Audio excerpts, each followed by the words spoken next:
Əhl-i Beyt əleyhimussalamların barəsində sahibi Kəşşaf Peyğəmbər salavatullahdan bu hədisi nəql edir. Qala Rasulullah mən matə alə hubbi ali Muhammed sallallahu aleyhi və alihi və səlləm matə şəhida. Hər kəs Peyğəmbər və onun əhl-i beytinin məhəbbəti ilə bu dünyadan köçsə, Allah qatında, Allah məqamında o şəhid ünvanında. Necə şəhidə Allah o məqamlar, o imtiyazlar verə, Peyğəmbər və onun ailəsinin sevgi məhəbbəti ilə biri bu dünyadan köçə, Allah son anımızı xeyirli eləsin.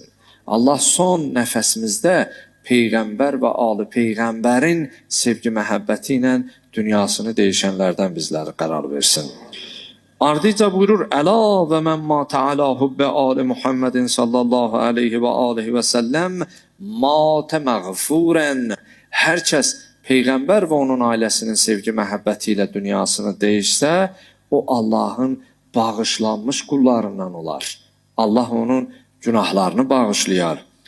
Əla və mən matə alə hubbi ali Muhammed matə taibən. Hər kəs Peyğəmbər və onun əhl-i beytinin sevgi məhəbbəti ilə dünyadan köçərsə, o tövbəkar halda tövbəsi qəbul olan bəndələr sırasında olar. Hədis uzundur, bir hissəsini də deyəm.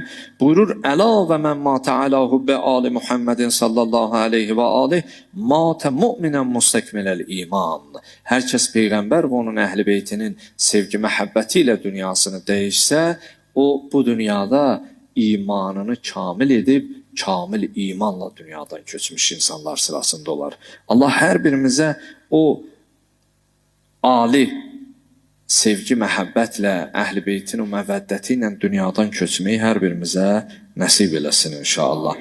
Əhl-i Beyt əleyhimussalamların barəsində sahibi Kəşşaf Peyğəmbər salavatullahdan bu hədisi nəql edir. Qala Rasulullah mən matə alə hubbi ali Muhammed sallallahu aleyhi və alihi və səlləm matə şəhida.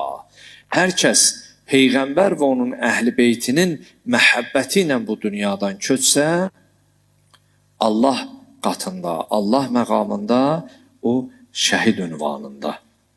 Necə şəhidə Allah o məqamlar, o imtiyazlar verə, Peyğəmbər və onun ailəsinin sevgi məhəbbəti ilə biri bu dünyadan köçə, Allah son anımızı xeyirli eləsin. Allah son nəfəsimizdə Peyğəmbər və ali Peyğəmbərin sevgi məhəbbəti ilə